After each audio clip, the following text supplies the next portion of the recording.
Norman Cross was a prisoner of war camp, one of the first modern prisoner of war camps during the Napoleonic Wars, beginning of the 19th century. And this chicken, this cockerel, I think we actually know the specific species, it's a white bantam, I think it is. This cockerel was made by a French prisoner of war in Norman Cross, one of a range of decorative items that were made by the prisoners during their internment in the 19th century. They were actively encouraged to produce these items to keep their hands busy and to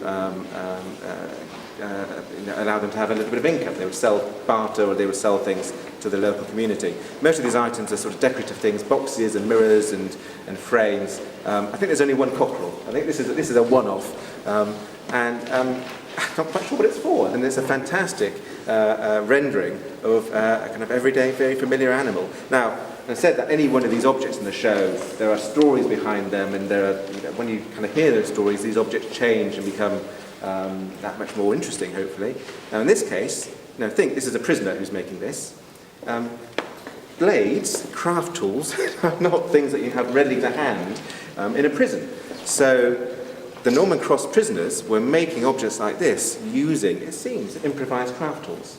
Sharpened nails, bits of broken glass made into tools, and they were using bones because they could recover bones from the kitchens in the camp. So this exquisite object is made, it wasn't the worst prison in the world, but nonetheless it was a prison made without access to standard craft materials, made without access to standard tools, and becomes, I think, all the more extraordinary because of that. Sort of major presence in here is this is Calcutta, from HMS Calcutta, a figure from who we know was made in 1831 in India of sort of an Indian hardwood, which you can still get a look at if you come up and look on the inside.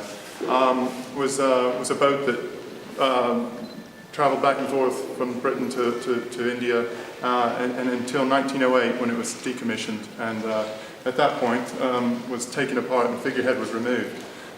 It was for a time in the sort of back garden of the Lord Admiral of the Navy, I think. Yeah, the figurehead was removed and it was a retirement gift for an admiral whose name I forget, yes. And it stayed in his garden until a couple of years ago. Yeah, for many decades, and probably deteriorated a fair bit. So he's been just recently restored, and we discovered him in Portsmouth at the Royal Naval Museum, and he was quite a challenge to even get into the building. Figure made, in this case, by a named maker. We know who made this, which is Jessie Maycock, who was a master thatcher from Oxfordshire, who created this effigy using traditional thatching techniques. This is not a corn dolly. This is the techniques used here of folding and binding and pegging straw are the same as you would use to create thatched roofs, and the figures that you would create to kind of finish off the finials on thatched roofs. So it's a kind of centuries old, maybe thousands of year old craft tradition being used to create a figurative object. And it's a representation of King Alfred.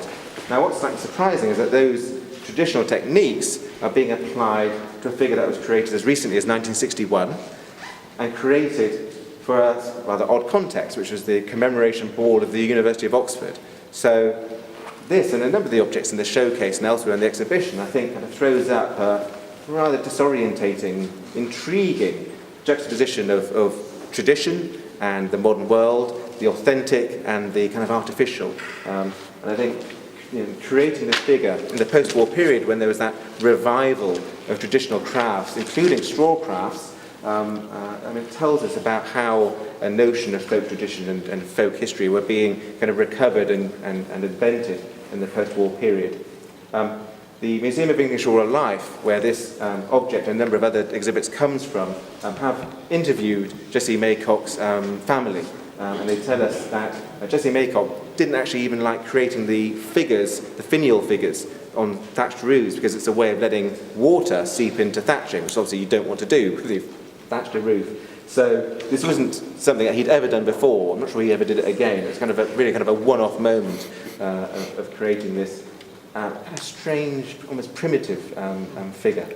Combination here of order and chaos. I think that there's a sense of allowing things to speak for themselves, but also grouping them quite informally and on occasion formally. And the exhibition really raises fantastic questions, and I hope that it will be seen as such in terms of thinking about what art is, what it is in Britain, who makes it and who it's for.